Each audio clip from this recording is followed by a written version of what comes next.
Hello, എല്ലാവർക്കും നമസ്കാരം. ഇന്ന് നമ്മൾ ഉണ്ടാക്കാൻ പോകുന്നത് കണവ റോസ്റ്റ്.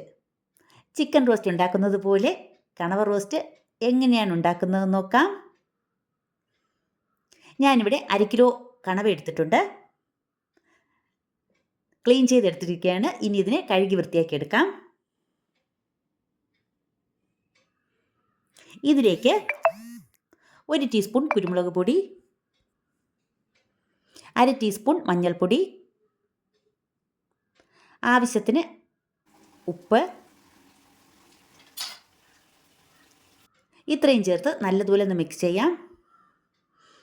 ഇനി ഇതിലേക്ക് കുറച്ച് വെള്ളവും കൂടി ഒഴിച്ചു കൊടുക്കാം. കണവയിൽ ഓൾറെഡി വെള്ളമുണ്ട്, എന്നാലും കുറച്ച് വെള്ളം നമുക്ക് ഒഴിച്ചു കൊടുക്കാം. അതൊന്ന് നന്നായിട്ടൊന്ന് വേവണം. ഇനി അടച്ചു വെച്ച് സ്റ്റൗ ഓണാക്കി വയ്ക്കാം.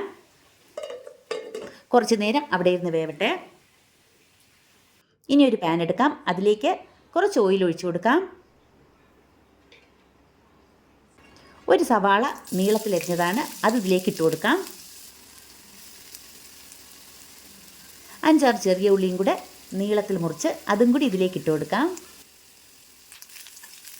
ഇനി ഇത് നന്നായിട്ടൊന്ന് വഴറ്റി കൊടുക്കാം.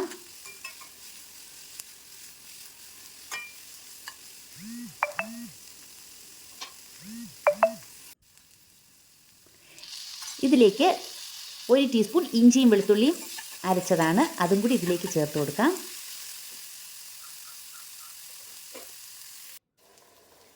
ഒരു പച്ചമുളക്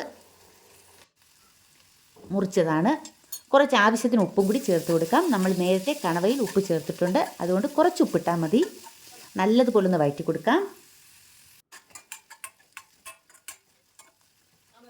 ഇനി ഇതിലേക്ക് ഒരു തക്കാളി ചെറുതായിട്ട് മുറിച്ചത് അതും കൂടി ചേർത്ത് കൊടുക്കാം. തക്കാളി നല്ലതുപോലെ ഒന്ന് വെന്ത് ഉടയണം. തക്കാളിയൊക്കെ നല്ലപോലെ വെന്തിട്ടുണ്ട്. 1.5 ടീസ്പൂൺ മല്ലിപ്പൊടി,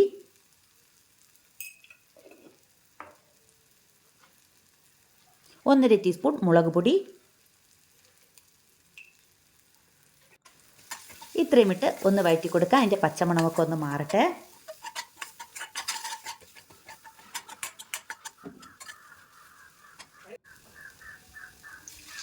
കുറച്ച് വെള്ളവും കൂടി ഒഴിച്ചു കൊടുക്കാം. നല്ലതുപോലെ ഒന്ന് ഇളക്കി അതൊന്ന് തിളച്ച് വരട്ടെ.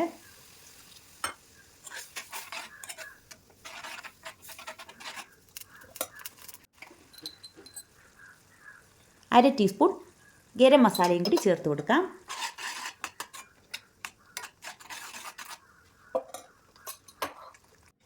നമ്മുടെ കണവ എന്തായാലും നോക്കാം.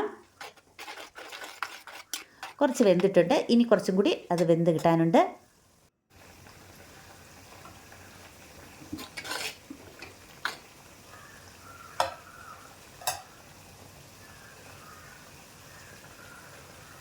ഇനി ഇതിലേക്ക് നേരത്തെ തയ്യാറാക്കി വെച്ചിരിക്കുന്ന കൂട്ട് നമുക്കിതിലേക്ക് ചേർത്ത് കൊടുക്കാം.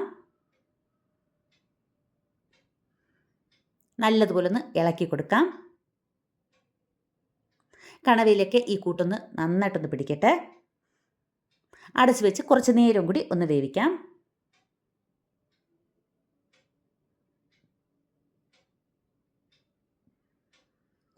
ഒരു തണ്ട് കറിവേപ്പിലയും കൂടെ ഇതിലേക്ക് ചേർത്ത് കൊടുക്കാം. ഇപ്പം നമ്മുടെ കണവ റോസ്റ്റൊക്കെ ഏകദേശം റെഡിയായി വന്നിട്ടുണ്ട്. ഈ സമയം ഉപ്പ് നോക്കാം. ഉപ്പ് കുറവാണെങ്കിൽ കുറച്ചും കൂടി ഉപ്പിട്ട് കൊടുക്കാം. അങ്ങനെ നമ്മുടെ കണവ റോസ്റ്റ് റെഡി ആയിട്ടുണ്ട്. ഇനി ഇതൊരു പാത്രത്തിലേക്ക് മാറ്റാം.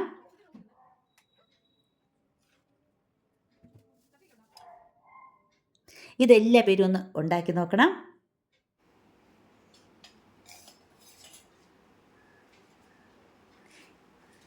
ഇതിലേക്ക് കുറച്ച് കറിവേപ്പിലയും കൂടെ ഇട്ട് കൊടുക്കാം. ഈ വീഡിയോ ഇഷ്ടമായാൽ എല്ലാവരും ലൈക്ക് ചെയ്യണം, ഷെയർ ചെയ്യണം, സബ്സ്ക്രൈബ് ചെയ്യണം. Thank you.